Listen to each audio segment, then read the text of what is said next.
भैया हम ये शांति। हम शांति भैया। अच्छा, आत्मा कितने प्रकार है भैया? आत्मा कितने प्रकार है? आत्मा तो एक ही होती है। आत्मा कल मेरे को एक आत्मा बोले कि आत्मा दो प्रकार है, एक स्पिरिचुअल आत्मा। हाँ, ऐसे ये तो नाम नाम कुछ भी कह दो, किसी को पाप आत्मा, किसी को पुण्य आत्मा, किसी को महा आत्मा, किसी को पूज्य आत्मा, वो तो नाम दे दिए जाते हैं उसके गुणों और कर्मों के हिसाब से। लेकिन आत्मा तो एक ही होती है। देखो, आप सब भी मनुष्य से देवता बन रहे हैं, है तो वही आत्मा ना। तो आत्मा तो एक ही होती है, ठीक है, उसमें कंफ्यूजन नहीं करना। आत्मा एक ही है, आत्मा का साइज भी एक ही है। सिर्फ हमारे को जो शरीर मिलता है, जो रोल अलग अलग मिलता है, वो चेंज हो जाता है, लेकिन हैं हम सब एक ही, एक जैसे, एक ही स्थान से आए हुए हैं। और परमात्मा भी बिल्कुल हमारे जैसा है, साइज भी ऐसा ही है, देखने में भी है, सिर्फ वो अजन्मा है। वो सागर है शक्तियों का, गुणों जी का, भैया। जी शक्तियों भैया। का, ठीक है। चलो, ठीक है, हम शांति भैया। चित्र सामने लेकर आते हैं। कोई कोर्स से रिलेटेड कोई क्वेश्चन तो नहीं है, नहीं तो आगे चलते हैं।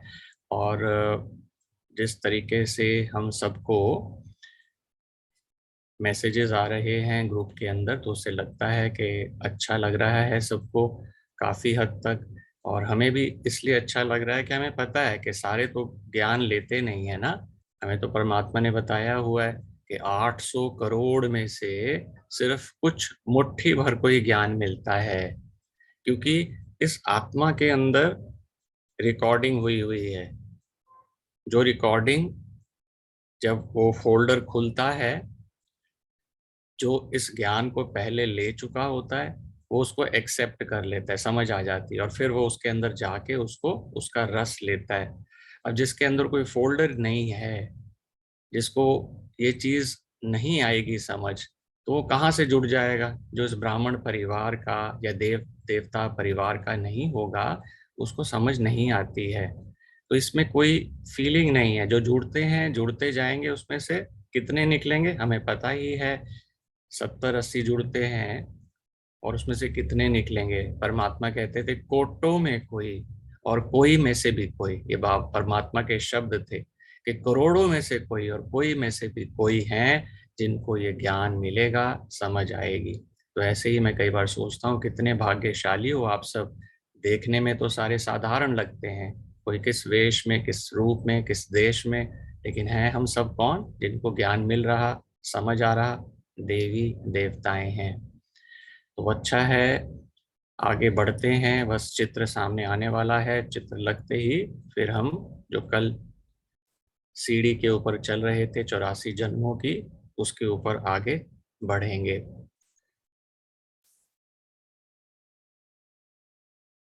तो कल हमने देखा था ना कि सतयुग और त्रेता जो जन्म लिए थे।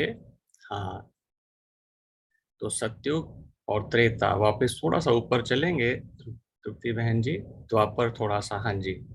तो सतयुग और त्रेता, सूर्यवंशी, चंद्रवंशी, ये 1250 साल सूर्यवंशी थे, 8 जन्म थे, और 2 करोड़ तक उसकी पॉपुलेशन होती है, 16 कला संपूर्ण होते हैं त्रेता के अंदर।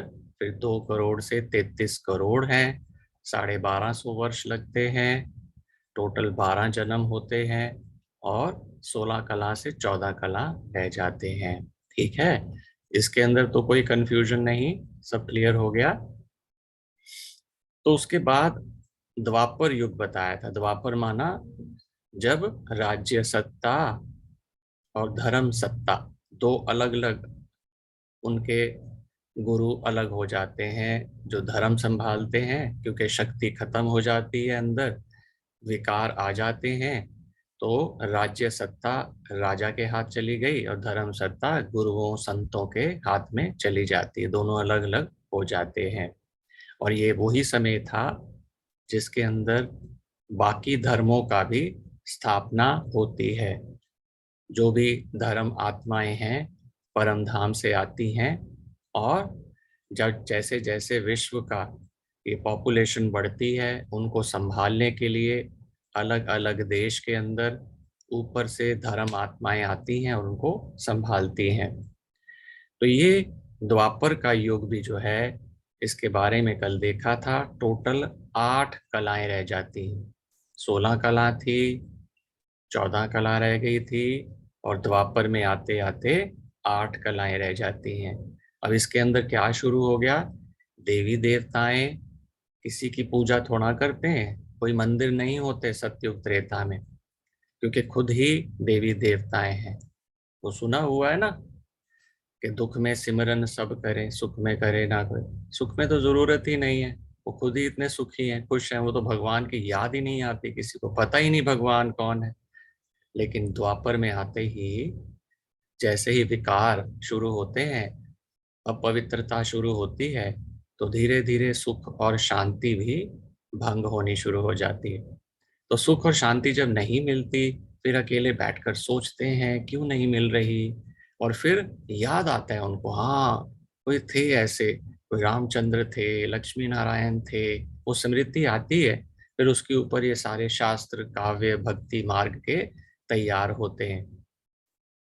इस द्वापर के अंदर 1250 साल अलग अलग धर्म, मूर्ति पूजा शुरू हो जाती है, और लास्ट के अंदर तो द्वापर के अंदर बिल्कुल ही ऐसा होता है कि जिसे कहते हैं व्यभिचारी भक्ति शुरू हो जाती है।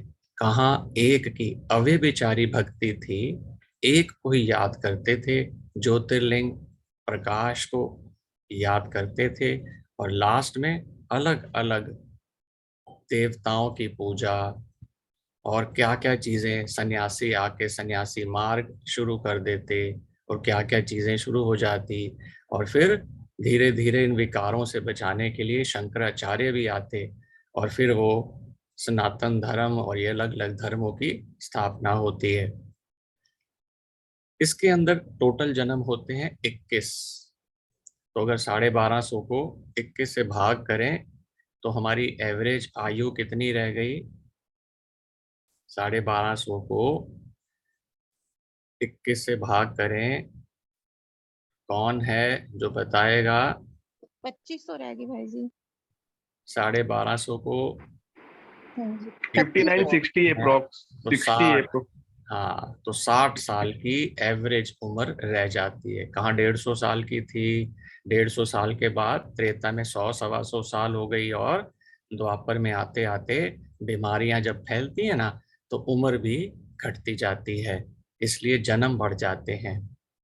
तो वहां पे रह गए एवरेज 60 जन्म। उसके बाद और नीचे आते हैं, देखें इस चित्र को, बहन जी थोड़ा चित्र को नीचे करेंगे। कलयुग का समय शुरू होता है।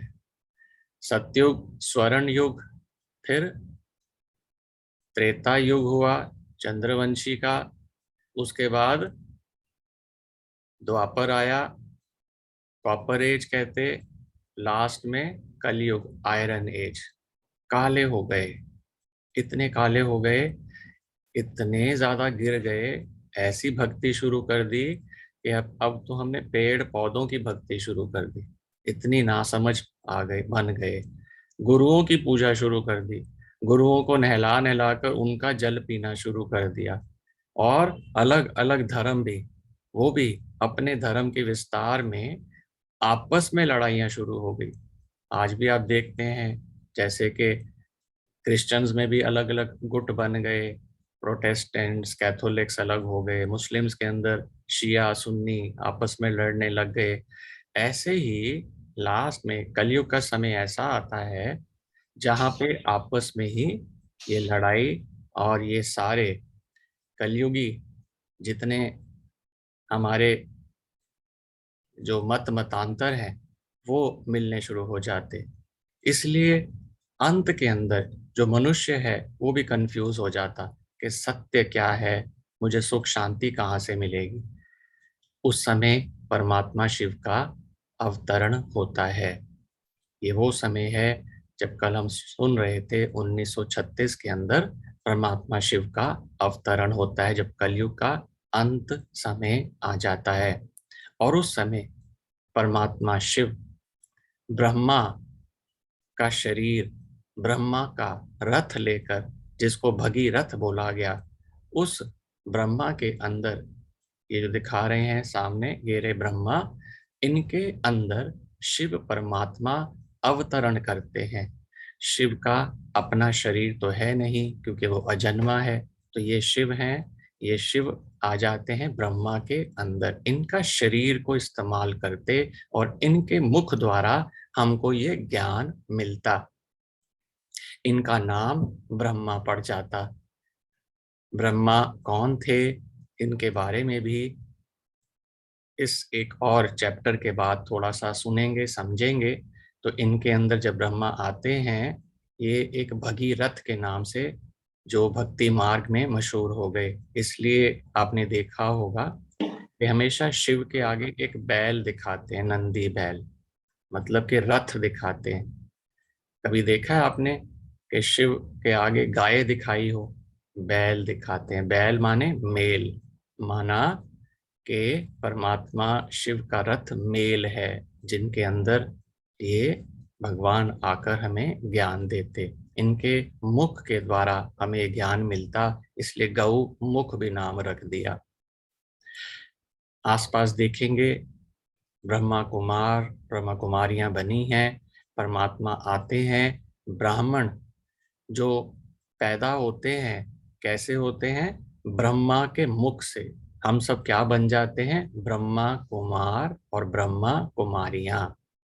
इस आखिरी एक जन्म के अंदर हमारे को ये नया जन्म मिलता। इस एक जन्म में हमारे दो जन्म होते।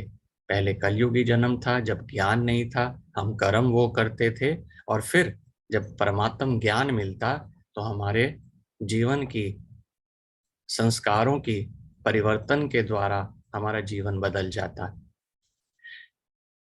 कलयुग के अंदर हम देखते हैं टोटल 42 जन्म होते हैं, टोटल 42 जन्म, 42। इसके अंदर कलाएं कितनी रह जाती हैं? 0 कला, क्योंकि देखेंगे मनुष्य मनुष्य से लड़ रहा, लड़ाइयाँ हो रही, धर्मों के अंदर युद्ध हो जाता लास्ट के अंदर। तो इस युग में, कलयुग के अंत के अंदर टोटल हमारे 42 जन्म होते। तो अगर टोटल करेंगे 42, 21, 12 और 8, टोटल करेगा कोई? 42, 21, 12 और 8, टोटल जन्म कितने हो गए? कोई हिसाब का टीचर नहीं बैठा यहाँ मैथ्स का? मैथ्स में है 83। तो ये सष्मिता मोहंती जी बता रहे हैं टोटल 83 जन्म हो गए। और एक ये आखिरी का जन्म, ये 84वां जन्म होता है जब परमात्मा शिव आकर हमको इस ज्ञान के द्वारा तीसरी आंख खोल देते। हमारा जन्म 84वां ये वाला होता। तो टोटल जन्म कितने लेते हैं हम? 84 जन्म। लेकिन शास्त्रों में क्या लिख दिया? 84 लाख।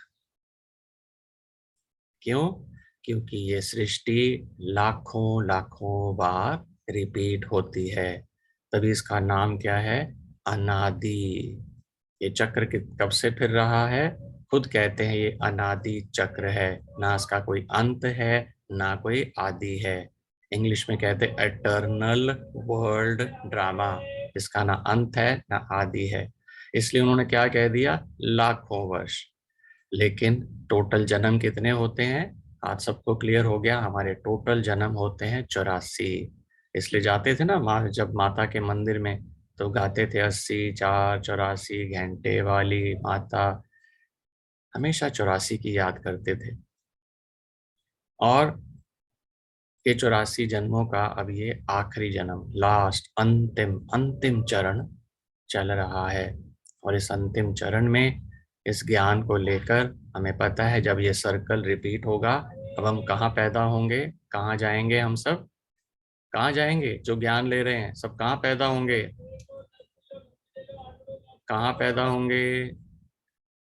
द्वापर में पैदा होंगे, कलयुग में पैदा होंगे, कहाँ पैदा होंगे जन्म के बाद? सतयुग के अंदर। वेरी गुड, संजय भाई जी ने समझ लिया, हमारा जन्म सतयुग में होना है।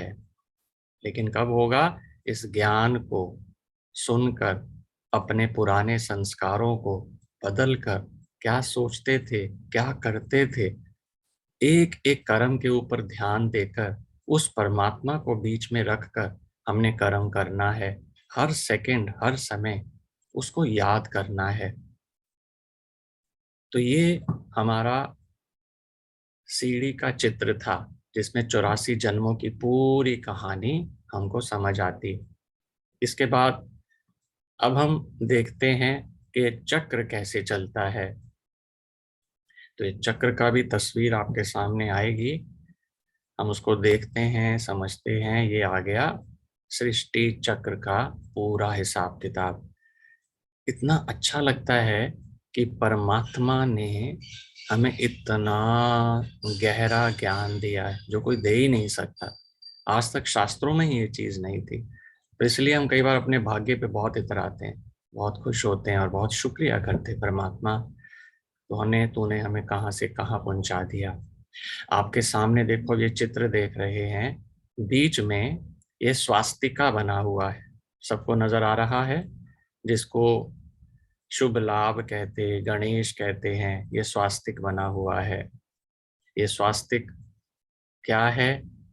पूरे 5000 वर्ष को 4 भाग में बांटा गया है। पहला भाग 1250 वर्ष सतयुग का है, उसके नीचे 1250 वर्ष त्रेता का। इस समय आप देखेंगे सतयुग और त्रेता के समय पूरा आधा जो चक्र है कल्प का, कोई और धर्म नहीं है। इस समय और कोई धर्म नहीं होता।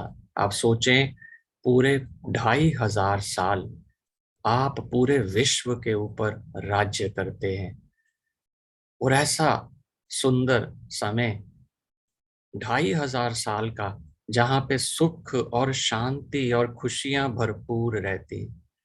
आज के इस दुनिया में हमें अगर 2-4 साल भी अच्छे मिल जाते ना जन्म के, हम बड़े खुश होते। 2-4 साल भी मिल जाते, बड़े बहुत मजा आता। पूरा किसका जन्म ही अच्छा हो, वो तो कमाल की बात है। वो ही नहीं देखा होगा आज की डेट में, वो हो ही नहीं सकता, क्योंकि यहाँ तो पता ही नहीं कल किसकी मृत्यु हो जाए। कोरोना आया, पता चला किसी को कल क्या हो जाएगा? वॉर चल रही है, लड़ाइयां चल रही हैं, किसी ने सोचा था यूक्रेन के अंदर जैसे हुआ, ऐसे कितने अमीर जो खानदान लोग होंगे उनको वो बेघर हो गए। किसी ने सोचा था 1 महीने के बाद मैं क्या से क्या बन जाऊंगा? इस समय कलयुग का जो सुख है वो अल्प काल का होता है, हमें नहीं पता, इसलिए वो सुख परमानेंट नहीं है। लेकिन सतयुग और त्रेता के अंदर परमानेंट सुख है। आपको पता है कि आयु 150 वर्ष की है, मैं अपनी इच्छा से शरीर छोड़ूंगा।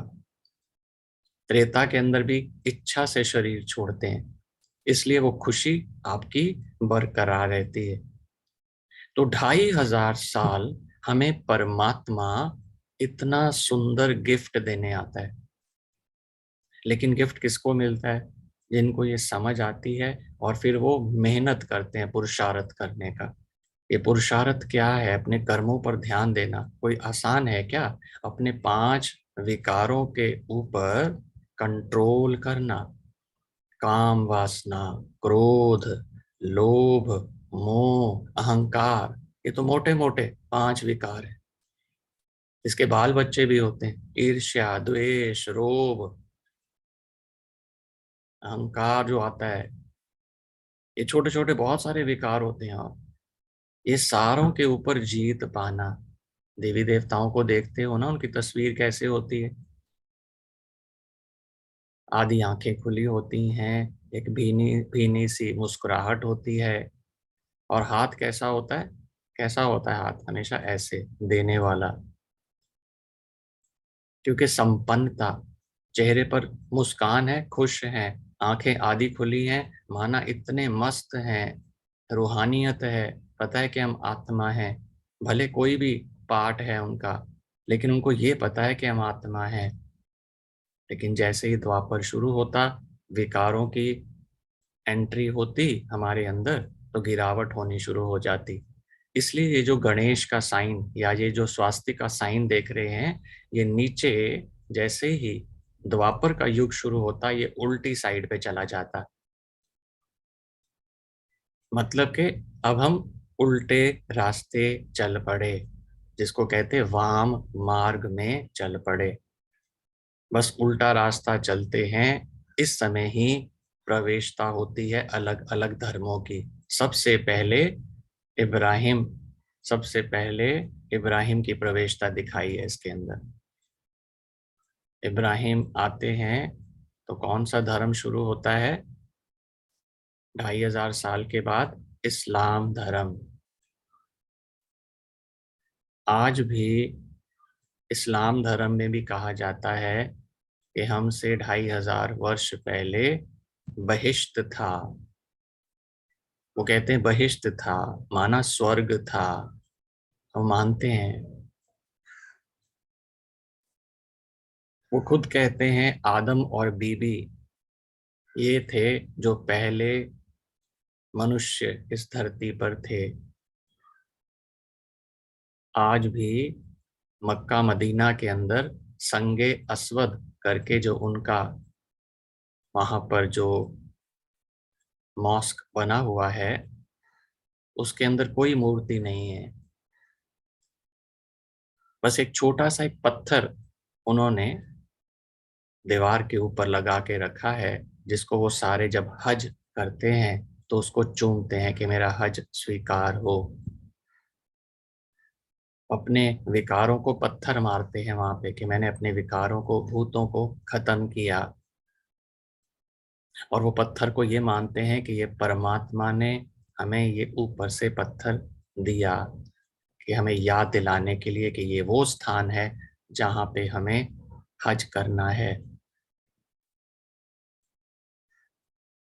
इब्राहिम के बाद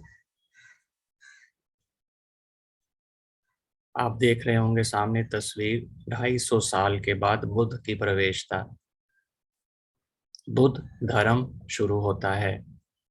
थोड़ा सा अगर फोटो, हाँ, तो देख रहे हैं सबसे पहले हमारा आदि देवी देवता सनातन धर्म था जो पूरा चक्र चला, और उसके बाद द्वापर शुरू होते ही इब्राहिम दिखाया, और उसके 250 साल के बाद ये ये देख रहे हैं, ये है प्रवेशता दिखाई बुद्ध की। इनके द्वारा बौद्ध धर्म शुरू हुआ।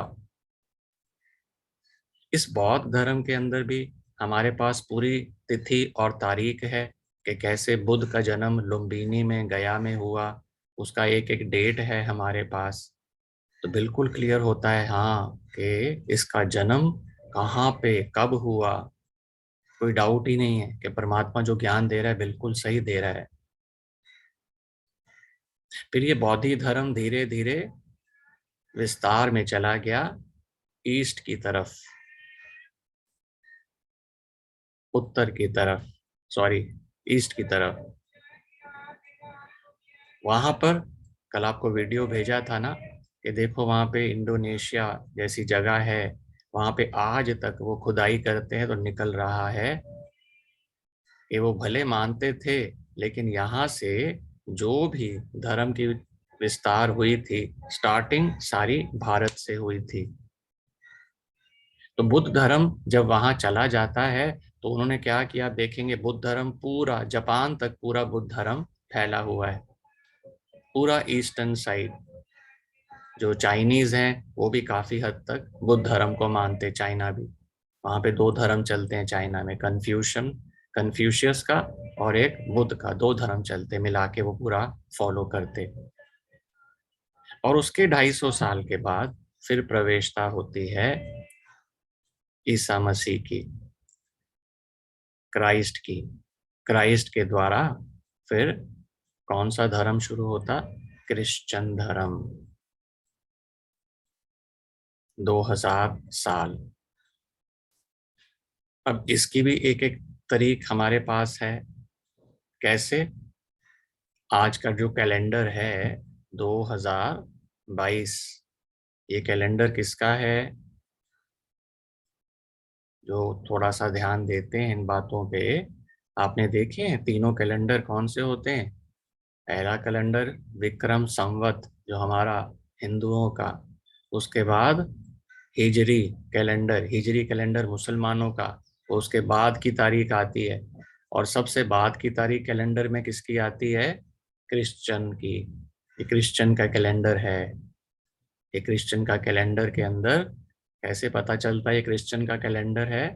कि इसके अंदर आप देखेंगे ये जो महीने हैं, जून, जुलाई, अगस्त जैसे लिखा है, तो ये ऑगस्टस जो वहां का राजा था उस समय, जिसने जो जूलियस सीजर का बेटा था, उसके समय उन्होंने सीजर के समय में जीसस क्राइस्ट को सूली पर लटकाया था। और उस समय जब जूलियस जीसस क्राइस्ट को सूली पर लटकाया तो बहुत जबरदस्त महामारी उनके देश में फैल गई। उस समय फिर जो ऑगस्टस की वाइफ थी उसने फिर कहा कि देखो कि ये सारी बीमारियां इसलिए फैली क्योंकि हमने उसको मारा, अब हमारे को ये धर्म को एक्सेप्ट कर लेना चाहिए, इसको फॉलो कर लेना चाहिए। फिर उस समय उन्होंने ये क्रिश्चियनिटी धर्म को अपनाया और फिर वहां पे धर्म स्टार्ट हुआ। इसलिए 2000 साल पहले उसके अंदर जो ऑगस्टस और जो जूलियस सीजर से जुलाई नाम पड़ा, वो कैलेंडर उन्होंने बनाया। तो ये कैलेंडर दिखाता है कि देखो 2022 का मतलब है, बिल्कुल ठीक कहते हैं बाबा परमात्मा, कि 2000 साल पहले क्राइस्ट हुआ और उसके 250 साल पहले बुद्ध हुआ और उससे 250 साल पहले इब्राहिम आया। इसलिए बाइबल में भी लिखा है कि हमसे 3000 साल पहले पैराडाइज था। वो भी सत्युग को पैराडाइज कहते हैं। इसलिए बीसी और एडी होता, बीसी माना बिफोर क्राइस्ट। इसलिए क्रिश्चियन मानते हैं, वो कहते हैं कि हम तो अभी आए हैं, लेकिन बीसी बिफोर क्राइस्ट भी तो ये सृष्टि चल रही थी और यहाँ पैराडाइज था। हाँ, इससे पहले भी कोई थे। उन्होंने भी कहा पहला जो मनुष्य इस धरती पर आया उसका नाम एडम और ईव है। जैसे मुसलमानों ने नाम दिया आदम, तो वो मानते हैं कि सबसे पहले, जैसे हम कहते हैं ब्रह्मा जो है, यही है जो ब्रह्मा फिर से जन्म लेकर श्री कृष्ण बनता है, यही पहला मनुष्य है। तो ये 5000 साल की साइकिल है। ये अब सारे धर्मों के अंत में ऊपर की तरफ थोड़ा देखेंगे, अगर देखें घड़ी, घड़ी की दोनों सुइयां ये मिलने वाली हैं। माना कि सतयुग, त्रेता, द्वापर, कलयुग अब खत्म होने वाला, और देखें दोनों सुई जैसे मिलेंगी, माना कि ये संगम युग चल रहा है। कलयुग खत्म होने वाला, सतयुग शुरू होने वाला, और ब्रह्मा और सरस्वती, इस ब्रह्मा के द्वारा जो ज्ञान मिलता है और सरस्वती जो उनसे ज्ञान लेती है, जो उनकी बेटी है, इन दोनों के द्वारा इस संगम युग में हमें ये ज्ञान मिलता है। इसलिए ज्ञानेश्वरी का नाम सरस्वती रखा गया, क्योंकि उन्होंने हमें ज्ञान दिया। इसलिए हाथ में उसके वीणा दिखाते हैं, ज्ञान की देवी कहा जाता है। तो ये इस समय संगम का युग चल रहा है, जिसमें परमात्मा शिव अवतार लेकर हमको ये सारे सृष्टि चक्र का ज्ञान, सारे धर्मों का ज्ञान सुनाते हैं, और इस सृष्टि का क्या होना है उसके बारे में भी हमें विस्तार से बताते हैं। तो ये हो गया आपका सृष्टि चक्र। इसके बाद अभी तक कोई प्रश्न है तो पूछ सकते हैं। अच्छा है, समय से चल रहा है, कोई चीज रह तो नहीं गई, कोई पूछने के लिए क्वेश्चन हो। वैसे तो मुझे लगता है कि माइक्स को शायद म्यूट किया हो, क्योंकि बीच बीच में आवाज आ रही थी बहुत। कुछ प्रश्न तो नहीं रह गया है? हाथ खड़ा कर सकते हैं, पूछ सकते हैं। माइक्स ऑन कर दिए भाई जी। ठीक है, कोई पूछना चाहे तो पूछ लें। शांति भाई जी, अभी से रिक्वेस्ट है मेरी कि प्लीज कैमरा ऑन करें तो पता चले कि क्या समझ में आ रहा है। प्लीज अगर हो सके तो प्लीज कभी कैमरा ऑन कीजिए। कैमरा ऑन करने में बहुत तकलीफ होती है।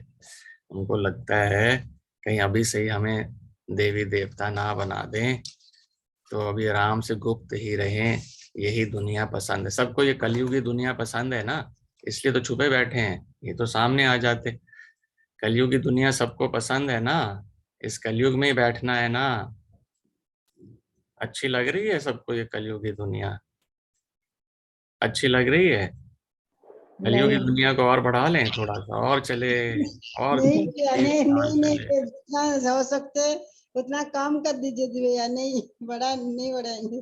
अच्छा, नहीं हो रहा ना? किसी से भी बर्दाश्त नहीं हो रहा, सब कह रहे हैं बहुत हो गया ये कलयुगी दुनिया, बहुत हो गई। कहाँ वो सुख और शांति और खुशी का माहौल होगा? इतनी खुशियां, इतनी आनंद वाला। अभी हम देखते हैं सुनते हैं तो इतना मजा आता है, सचमुच जब होता होगा कितना होगा।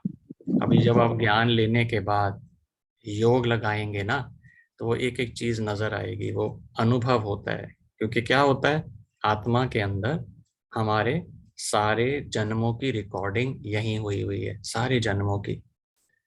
तो जैसे जैसे जब आप योग लगाएंगे ना, तो वो अंदर से सारी रिकॉर्डिंग खुलेगी। एक अंदर से ही बड़ी शांति की, सुख की अनुभूति फील होती है, अनुभव होएगी, रियलाइज करेंगे आप। अभी तो ये ज्ञान वापस स्मृति दिलवा रहा है, याद दिला रहा है, इंफॉर्मेशन जा रही है ना। तो जिस जिसको ये जो देवी देवताओं घर आने वाले होते हैं ना, वो एक सेकंड में पकड़ लेते हैं, अरे बिल्कुल सही, अरे बिल्कुल, अंदर से बोलता है वो। क्योंकि फोल्डर्स खुल जाते हैं, इतने जन्म लेते लेते क्या होता है, हम भूल जाते हैं, एक लेयर पड़ जाती है। तो लेयर पड़ जाती, जैसे जैसे ज्ञान मिलता है वो लेयर हटती है। वो लेयर हटती है तो हमारी सब कॉन्शियस, जो हमारे जन्म के अंदर सारी बातें थी, वो बाहर आती हैं। हमें पसंद आता है, हमें अच्छा लगता है, हम और उसको आनंद लेने के लिए गहराई में जाते हैं, प्रैक्टिस करते हैं, और फिर पूर्ण रूप से प्राप्ति हो जाती है। ये सिस्टम ऐसे चलता है। तो और कोई प्रश्न है तो पूछे, नहीं तो फिर आगे चलेंगे। और कृपा करके ऑन कर लें। बड़ा अच्छा लगा था देवी देवताओं के चेहरे देखकर, बहुत अच्छा लग रहा था। क्यों अपने अपने कैमरे ऑफ कर लिए? करेंगे कैमरे ऑन तो लगेगा ना। ये देखो देवी देवता आत्मा बैठी है। एक्चुअली कोई, मैं सीरियसली कह रहा हूँ, मजाक नहीं कर रहा। भले आज किसी भी रंग रूप में बैठे हो, ये मत समझना, ये हमारे आखिरी जन्म का रोल है। 84 जन्मों में 84 रोल हम सब ने निभाए, 84 रोल। इस 84 रोल के अंदर ये हमारा आखिरी शरीर है। और इस आखिरी शरीर के बाद अब हमारा एक नया जन्म होना है। सत्युग के अंदर जो देवी देवताएं बनेंगे, वहां पे पांचों तत्व एकदम संपूर्ण, पावन, हाईएस्ट क्वालिटी के होते हैं। इसलिए वहां पे कोई भी जो शरीर है ना, वो एक से एक सुंदर होता है। यहाँ तो नकली आर्टिफिशियल चेहरे को सुंदर बनाना पड़ता है ना, ऊपर लगाते हैं, कुछ लगाएंगे, कुछ लगाएंगे, कपड़े ऐसे पहनेंगे। लेकिन वहां की सुंदरता पांच तत्वों की ऑटोमेटिक होती है। और हम वहां पे जाने वाले हैं। आत्मा आनंदित रहती है, खुश रहती है। आजकल तो खुशियां लेने के लिए बाहर जाना पड़ता है, खुश करने के लिए ढूंढना पड़ता है, आर्टिफिशियल खुशी करते हैं। इतने जन्म लेते लेते, इतने कर्मों का हिसाब किताब बनाते बनाते क्या हो गया, आत्मा हिसाब किताब निपटाते निपटाते निपटाते थक गई, परेशान हो गई। लेकिन जैसे ही हम परमात्मा को अब याद करेंगे ना, जो आप ज्ञान ले रहे हो, क्या होगा, मेरे हिसाब किताब जैसे ही पूरे होंगे, आत्मा लाइट हो जाएगी। देखना आप थोड़ी देर के बाद इतना हल्का फील करेंगे। जब आप योग लगाने बैठेंगे, दिल करेगा कि 1 घंटा और 2 घंटे और थोड़ी देर में। और क्या होगा, जैसे ही आसपास की दुनिया, अभी कोरोना में क्या हुआ था, आप सबने देखा था ना, सब सड़कों के ऊपर सन्नाटा छा गया था। ये जो इतने दौड़ धूप कर रहे हैं ना, हमारे दिल्ली में तो बहुत बुरा हाल होता है। दिल्ली के अंदर तो अगर हमारे घर से बाहर भी निकलना हो ना, इतना ट्रैफिक होता है, 1 घंटा लग जाता है। तो दिल्ली में अगर एक जगह से दूसरी जगह में जो 10 मिनट का रास्ता है, उसमें 1 घंटा लग जाता है। आप सोचो कितनी भागा दौड़ी चली जा रही है, भागा दौड़ी, ये लेना वो लेना ये करना है। और इतना जबरदस्त हिसाब किताब है कि वो किसी चीज का आनंद ही नहीं ले पा रहे। एक हाथ में फोन सुन रहे हैं, एक हाथ से नाश्ता कर रहे हैं, एक हाथ से गाड़ी चला रहे हैं, कुछ कर रहे हैं। क्या आनंद है ही नहीं किसी प्रकार का। सिर्फ एक यही भागा दौड़ी भागा दौड़ी भागा दौड़ी। कोई कैसे खुश हो सकता है?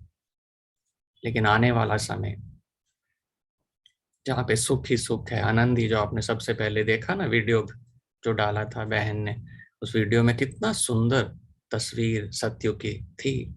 कैसे वहां पे जाएंगे आप, वहां जाने वाले। तो परमात्मा हमें कई बार कहते हैं, धीरज रख बच्चे, बस वो समय आया कि आया। तो ये हमारा अंतिम समय जो चल रहा है, अंतिम जन्म, खुश रहना है। जो परमात्मा के बच्चे होते हैं उनके चेहरे पर कुछ भी हो जाए, परमात्मा हमें कहते थे, खुशी तुम्हारी खुराक है, खुशी से बढ़कर कोई खजाना नहीं है। भले कुछ भी हो जाए, याद रखना तुम्हें कौन मिला है। दुनिया को पता ही नहीं, आज भी नहीं पता भगवान कौन है, कहाँ कहाँ भटक रहे, कहाँ कहाँ जा रहे। आपको पता चल गया कि परमात्मा कौन है, मेरा असली पिता कौन है। करना क्या है? सिर्फ उस पिता को याद ही तो करना है जो भूल गए थे। याद करते ही क्या होता है? पहले भी सुना ना, करंट मिलता है, वो शक्तियां मिलती हैं। और उससे क्या होता है? जो आत्मा के अंदर जो हमने कर्म करके विकार तैयार किए थे, जिससे आत्मा बोझल हो गई, वो आत्मा हल्की होनी शुरू होती, उसके विकर्म खत्म होने शुरू होते, उसको एक नई डायरेक्शन मिलती, उसके काम बनने शुरू होती।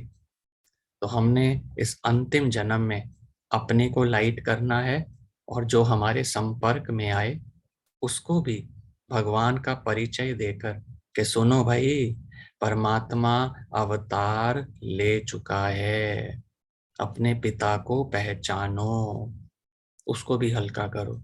तो क्या होगा? ये आपकी तरफ से सेवा होती है। और जब दूसरे को आप मदद करते हो, क्या मिलता है? दुआएं मिलती हैं। किसी की जिंदगी के अंदर सुख दे दो, उसको शांति दे दो, वो क्या देगा? दुआएं देगा। और ये दुआएं क्या होती हैं? ये वाइब्रेशंस तो हैं।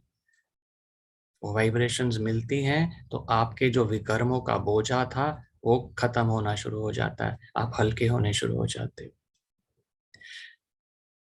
तो परमात्मा शिव ने अवतरण लिया किसके शरीर में आके? ब्रह्मा के शरीर में। ये ब्रह्मा कौन थे? ये ब्रह्मा पाकिस्तान के समय, जो उस टाइम 1936 की बात है, पार्टीशन अभी नहीं हुआ था, पाकिस्तान और हिंदुस्तान एक ही था उस समय। सिंध क्षेत्र में एक दादा लेखराज थे, जो लेखराज एक ज्वेलरी का काम करते थे। उनका बहुत बड़ा बिजनेस था, कारोबार था कलकत्ता के अंदर, और वो लेखराज के नाम से मशहूर थे। 1936 के आसपास परमात्मा का जब अवतरण हुआ तो उन्होंने बताया कि देखो, तुम्हारा ये अंतिम जन्म में अंतिम शरीर जो है ये इस नाम से है। जैसे हम भी सामने बैठे ना, संजय भाई, रीना बहन, हंसा बहन, निक्की बहन जो बैठे, ये हमारा अंतिम जन्म का शरीर है। किसी भी नाम से होगा, लेकिन अगले जन्म में जब सतयुग में जाएंगे, वहां तो अलग एक नाम होगा। देवी देवताओं के घराने में हमारे माता पिता देवी देवता होंगे, वहां पैदा होंगे, तो वहां नाम बदल जाता है। ऐसे ही हमें आज नहीं पता हम कौन हैं। तो परमात्मा शिव ने जब अवतरण लिया तो उनके अंदर अवतार लेकर बताया कि तुम ही ब्रह्मा हो, तुम्हारा ये अंतिम शरीर है जिसके अंदर तुम्हारा ये रोल चल रहा था। तुम ही ब्रह्मा, माना इस पूरे ब्रह्मांड को ज्ञान दोगे, और ये नया जो ब्रह्मा कुमारी इसके द्वारा इस ज्ञान को पूरे विश्व में पहुंचाना है कि मैं अवतार ले चुका हूँ, मुझे भी तो किसी का शरीर चाहिए जहां आके मैं ज्ञान दूं। मैं तुम्हारा रथ को इस्तेमाल करूंगा और तुम्हारे द्वारा ज्ञान जाएगा। आज से तुम्हारा नाम ब्रह्मा। तो फिर वहां से 1936 में ये ब्रह्मा कुमारी ईश्वरीय विश्वविद्यालय जो है ओम मंडली के नाम से प्रसिद्ध हुआ। उनके अंदर जब प्रवेशता हुई, जो आपने पहले पहले वीडियो देखा, तो उन्होंने ब्रह्मा को पूरा साक्षात्कार कराया कि देखो अब ये विनाश होना है, ये अंतिम कलयुग का समय चल रहा। पूरा विनाश दिखाया उनको, कैसे ये वर्ल्ड वॉर छिड़ेगी, कैसे एटॉम बॉम्ब्स गिरेंगे, कैसे ये सुनामी भूचाल आएगा और पूरा परिवर्तन होगा।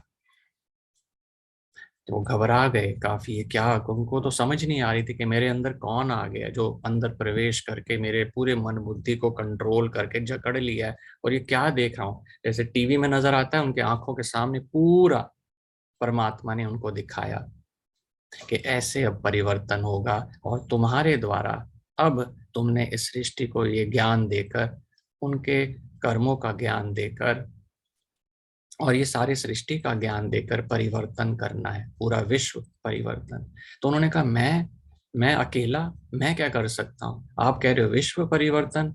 तो परमात्मा ने कहा ये तुम्हारा काम थोड़ा है, ये तो मेरा काम है ना, वो तो मैं करके दिखाऊंगा। तो उस समय अकेले परमात्मा का पूरा समर्पण होके भगवान की तरफ उन्होंने अपना सारा बिजनेस को बेचकर फिर ये एक छोटा सा ओम मंडली करके ये संस्था शुरू करी। और धीरे धीरे, क्योंकि भगवान का कार्य था, जो अलग अलग प्रांत से आत्माएं थी जुड़ती गई और धीरे धीरे फिर ये पूरा संस्था बन गई। 1947 में भारत पाकिस्तान का विभाजन हुआ, लेकिन उसके भी 3 साल के बाद 1950 में फिर ये ब्रह्मा बाबा माउंट आबू में आ गए। परमात्मा ने कहा अब यहां से तुम्हारा आगे का सारा खेल शुरू होगा। तो 1950 के अंदर ये यहाँ पे माउंट आबू हेडक्वार्टर्स बन गए ब्रह्मा कुमारीज के। और फिर यहाँ से पूरे विश्व के अंदर ये ज्ञान फैला। ज्ञान कैसे फैला कि विश्व में कोई भी एक भी देश नहीं बचा, ऑलमोस्ट 140 से लेकर 150 देशों में ये ज्ञान पहुंच गया। और ये ज्ञान हर एक धर्म ने उसको एक्सेप्ट किया। चाइना में हमारे सेंटर हैं, अमेरिका, ऑस्ट्रेलिया, और ये तो भूल जाओ, ये तो बहुत कितने, कोई जगह नहीं है ऐसी जो छोड़ी होगी। यहाँ तक कि जो मुस्लिम देश हैं, दुबई, कुवैत, और ये वहाँ पे कितने सेंटर्स बन गए। करते करते चाहे कोई भी धर्म क्षेत्र था, कोई भी ऐसा खंड था, वहाँ पे परमात्मा का ज्ञान पहुँच गया। क्योंकि परमात्मा क्या है, ये कोई रिलीजन नहीं है जिसको हम फॉलो कर रहे। सिग्नल कमजोर है क्या मेरा? ठीक है, आवाज आ रही है अरविंद Yeah, भाई? it's perfect. ठीक है अरविंद भाई, आप फिर से डिस्कनेक्ट होके हो जाएं। मुझे लगता है कि शायद मेरी तरफ से तो पूरा आ रहा है सिग्नल, चेक कर लें। तो ये विस्तार हुआ पूरा, ठीक है। और धीरे धीरे आज पूरे विश्व में ये ब्रह्मा कुमारीज को यहाँ पे सेंटर्स खुल गए। और सबसे बढ़िया चीज, पूरी दुनिया के अंदर यूनाइटेड नेशंस, जो किसी भी धर्म को वहाँ पे स्थान नहीं देती, उन्होंने ब्रह्मा कुमारीज को वहाँ पर स्थान दिया। उन्होंने कहा हाँ, यही एक ऐसी इंस्टीट्यूशन है जो धर्म की बात नहीं करती, लेकिन स्पिरिचुअलिटी की, आध्यात्मिकता की बात करती है कि परमात्मा एक है।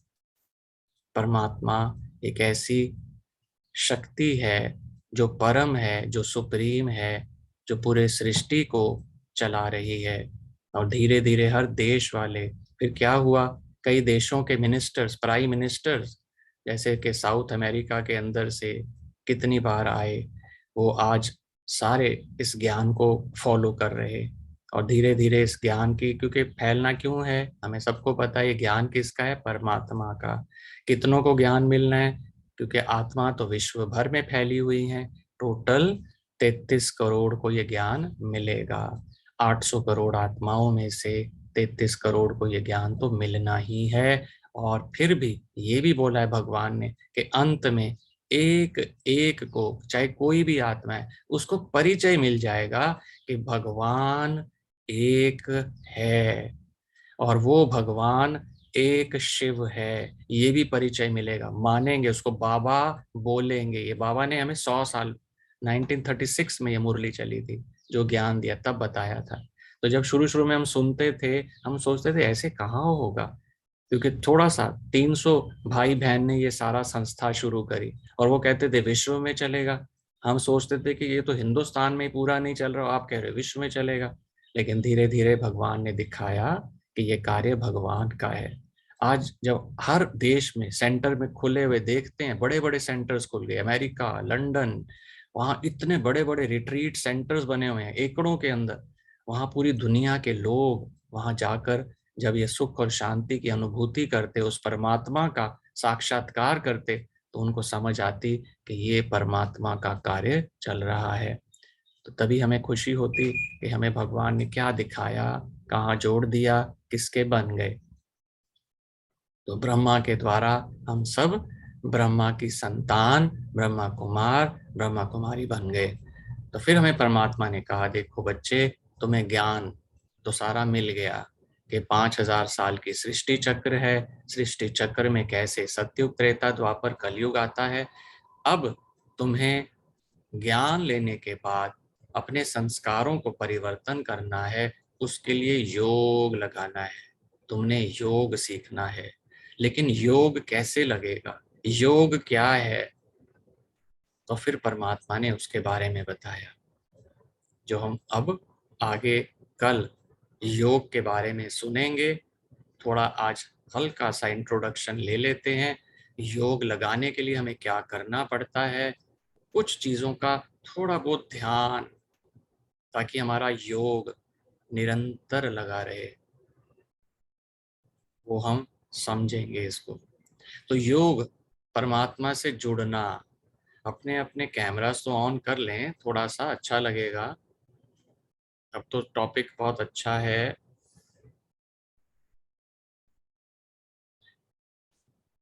बहुत अच्छा है, कैमरेस ऑन कर लें जो जो कर सकते हैं। योग क्या होता है समझेंगे उसको। योग किसी को पता है कि जो ज्ञान में नहीं चलता है, किसी ने नाम सुना है योग क्या होता है? मेडिटेशन, योग, किसी ने सुना है इसके बारे में?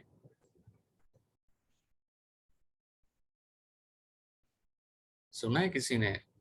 कोई हाथ खड़ा करके बताएं, किसी ने सुना है योग क्या होता है, मेडिटेशन क्या होती है? संजय भाई ने सुना हुआ है, निशी बहन ने सुना है, और किसी ने सुना है योग क्या होता है? योग मतलब जुड़ना है, हम्म परमात्मा से हमको जोड़ना है। तो गणित के अंदर क्या करते हैं, गणित में सुनते हैं ना कि भाग देना, घटाना और एक योग लगाना। योग कर, योग लगाओ, योग मतलब जोड़ना। तो योग माना परमात्मा के साथ जुड़ना। जान तो गए, पहचान तो लिया, लेकिन अब क्या सीखना है हमने, उसके साथ जुड़ना कैसे है। क्यों? हमने पहले भी इसके बारे में बात करी थी। जुड़ने से क्या फायदा होता है? जब तक ये समझ नहीं आएगी ना कि कुछ मिलेगा, इंसान की ऐसी वृत्ति है वो कभी कुछ नहीं करता। जब उसको पता चलता है ना, आज पता चल जाए कि मेरे घर में कोने के अंदर एक मशीन आने वाली है, जो जो सुबह सुबह 4 बजे उठ के आ जाएगा उसको 2-2 हजार की गड्डी मिल जाएगी, क्या करेंगे? रात को सोएंगे? नींद आएगी? एक सेकंड में सारी रात जागोगे। 4 बजे उसने आना है, लेकिन वो सारी रात जागेगा, यार एक एक गड्डी तो सबको फ्री मिल रही है, चले जाओ। पता चल रहता है जब कुछ प्राप्ति है तभी आप कुछ करोगे।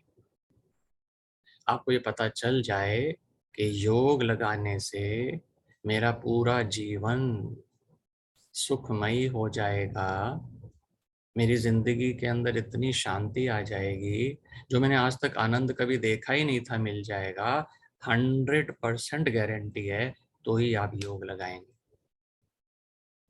फिर ये पता चले कि योग लगाने से मैंने इतने जन्मों में, हमें नहीं पता कितने कितने विकर्म किए होंगे। ये सारी रिकॉर्डिंग हो रही है इसकी, और इसकी रिकॉर्डिंग आपको चैनल बताया हुआ है प्रभु मिलन का जो चैनल, उसको सब्सक्राइब कर लेना। उसमें डे 1 से रिकॉर्डिंग डाली हुई है। रिकॉर्डिंग मिलती जाएगी, 2 3 दिन के बाद उसकी रिकॉर्डिंग मिल जाएगी।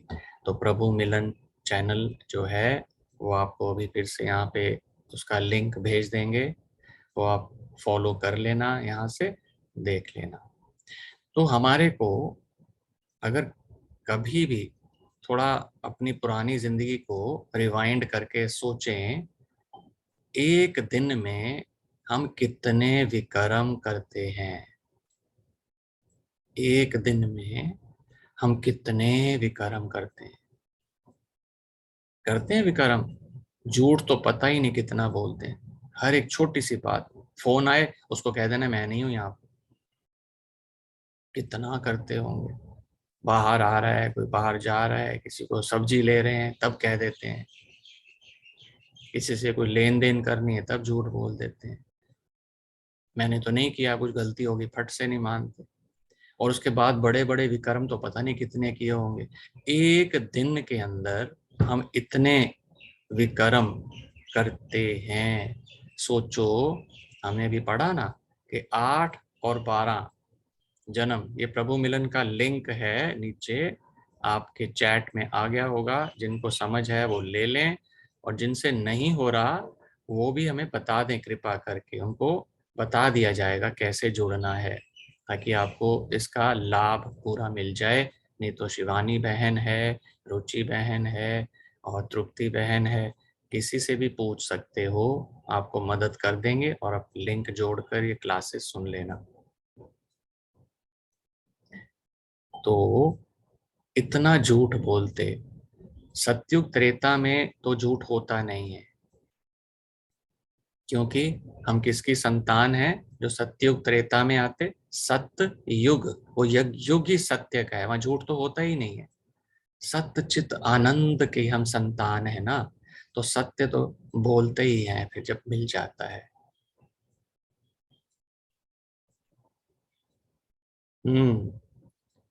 तो बहन जी पूछ रही थी जीसस क्राइस्ट का कैसे सिस्टम हुआ। तो जूलियस सीजर से आप देखेंगे कि जो जीसस क्राइस्ट हैं, जब ये अपना ज्ञान दे रहे थे सबको, तो वहाँ पे जो राजा था सीजर, उसको डर लग गया कि सारे इसको ही फॉलो करेंगे, तो उसने अपने गवर्नर था पिलेट करके, उसको भेजा था कि इसको मार दिया जाए। उस समय फिर उसको उन्होंने सूली पर लटका दिया, और तब क्राइस्ट ने बोला था कि हे God forgive them, they know not what they do, इनको पता ही नहीं वो क्या कर रहे हैं, और जो मुझे सूली पर लटका रहे हैं इन सबको माफ कर दो। लेकिन जब वो जैसे ही उन्होंने क्रूसीफाई किया, सूली पर लटकाया, तो वहाँ बहुत भयंकर महामारी फैल गई। वो उस समय रोम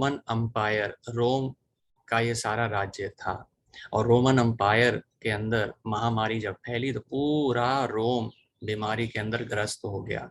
आप सबने सुना हुआ है ना, पुराने जमाने में महामारी कैसे आती थी, जैसे भारत में भी आई महामारी कितनी बार, जब गांधी जी के टाइम पे भी कॉलरा एपिडेमिक, ये सारी बीमारियों की दवाइयां तो होती नहीं थी उस समय, तो वहाँ महामारी के रूप में आती थी।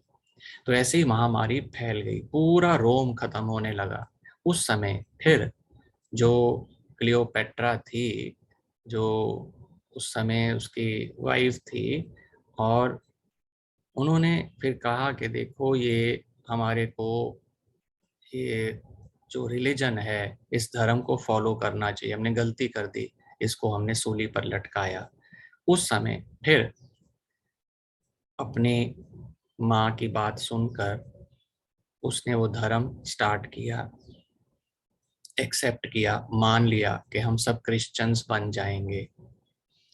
तो क्रिश्चियंस के 300 साल के बाद जब क्राइस्ट को क्रूसीफाई कर दिया, 300 साल के बाद ये धर्म माननीय हो गया। तो फिर ये धर्म क्रिश्चियनिटी, जीसस क्राइस्ट के बाद ये धर्म फॉलो करना शुरू किया। तो रोम एम्पायर से ये धर्म शुरू हुआ और फिर पूरा विस्तार में फैलता गया।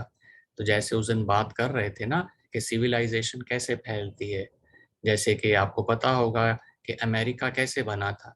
अमेरिका के अंदर सबको पता है ना, मेरे ख्याल से 1776 के आसपास की बात है या कौन सा, मुझे अब साल याद नहीं है, कि उन्होंने पहले अपने सारे जो भी हाँ जी, अंजलि बहन कुछ कहना चाहती हैं?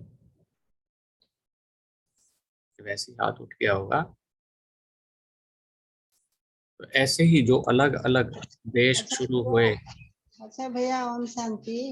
अच्छा, पहले क्राइस्ट धर्म नहीं था क्या? क्या नहीं था बहन जी? क्राइस्ट धर्म पहले नहीं था? इब्राहिम नहीं जो था, तभी तो जो धर्म ये है 2000 में शुरू हुआ, तभी तो उनका ये कैलेंडर है, यही तो समझा रहे थे। तभी तो कैलेंडर बना। ये रोमन्स ने तो कैलेंडर बनाया था, रोम ने तो कैलेंडर बनाया, इसलिए 2000 साल पहले ये धर्म नहीं था। तभी तो परमात्मा का ज्ञान अच्छा लगता है सुनते हुए, क्योंकि उसमें कितना सत्यता है। इसमें कोई मानने वाली बात नहीं है, समझने वाली बात है। हाँ जी, ये इसलिए रोमन ना पोम्पी एम्पायर था। हाँ, पोम्पई एम्पायर थी ना, पोम्पई था उस समय। गया था ना हाँ, ये जूलियस सीजर। हाँ, तो तभी इनके तो वैसे तो बहुत अच्छा था, क्योंकि मुझे ये था कि जीसस क्राइस्ट पहले था या ये बाद में जीसस क्राइस्ट का हुआ। नहीं, तो एक्चुअली सीजर का जो राज्य था ना, जी सीजर एक नहीं था, सीजर 1, सीजर 2, सीजर 3, ऐसे अलग अलग। हाँ जी, हाँ, हाँ जी, तो ऐसे शेक्सपियर का ना ये, हाँ जी, नॉवल था। ये सारी मोटी मोटी बातों से हमें ये ज्ञान क्लियर होता है, तभी जाके मजा आता है, समझते हैं कि हाँ बिल्कुल सही है। तभी बीसी और एडी, तो बिफोर क्राइस्ट क्या था, उससे पहले भी तो भगवान थे, उससे पहले भी तो सृष्टि चल रही थी, इसलिए क्रिश्चियंस जब मानते हम हैं। रिलेट करते हैं ना तो नॉलेज और भी क्लियर हो जाती है। हो जाती है, ठीक है ना, थैंक तो यू, इसलिए अच्छा लगता है। Thank you so much. अब हमारे को ये चीज क्लियर हो गई कि देखो ये सारे धर्मों का पिता एक ही है, और वो है शिव परमात्मा।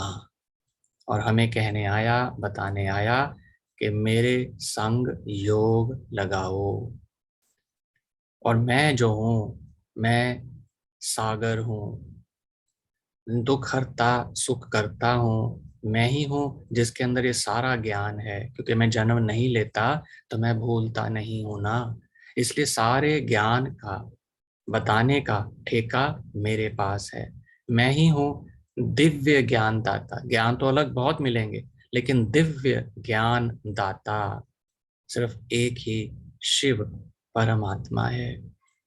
और इस ज्ञान को लेने के लिए हम परमात्मा की श्रीमत को, जिसको मुरली कहते हैं, वो रोज पढ़ते हैं।